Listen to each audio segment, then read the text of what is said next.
दर्शक बंधु आजिकल केवल नारी माने नुहंती बरं पुरुष माने मध्य निज स्किन को नहीं बहुत सचेतन हेबाको लागिले।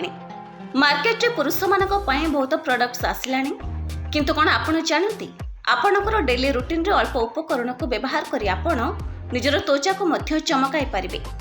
आ 5टी टिप्स को आपणे आपण निजर त्वचार भल भाबरे जत्न मध्य नै पारिबे।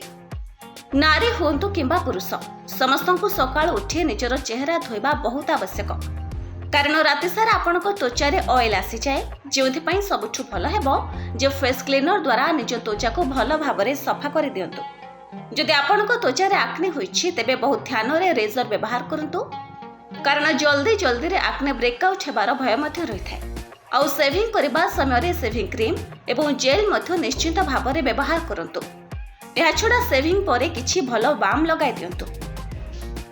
जदि त्वचा को सुस्थ और उज्जवल रखिबाकू चाहुछंती तेबे नियमित एक्सफोलिएशन करबाकू भूलंतु नाही, कारण जे पर्यंत आपण शुष्क त्वचार जत्न न नेबे से पर्यंत जहा मध्य कले भी कोनोसी फायदा मिले न थाए। एथिपई आपण सप्ताह रे थरे स्क्रब निश्चित करंतु, कारण स्क्रब करबा द्वारा आपण को त्वचा रे लुचि रहितबा धूली आउ तेल मध्य बाहरी जाय थाए। स्क्रब लगाइबा परे चेहरा रे स्किन मास्क लगाई हाइड्रेट करबा निहाती आवश्यक। सेपटे त्वचा को उज्जवल रखिबा पई आपण को उचित परिमाण रे पानी मध्य पीबा जरूरी। दिन सारा प्राय 4 रु 5 लिटर पानी पीले एहा आपण स्किन सेल को सफा रखि थाए। सेपरे त्वचा सफा हेबा परे ताको हाइड्रेट रखिबा बहुत जरूरी होई पड़े।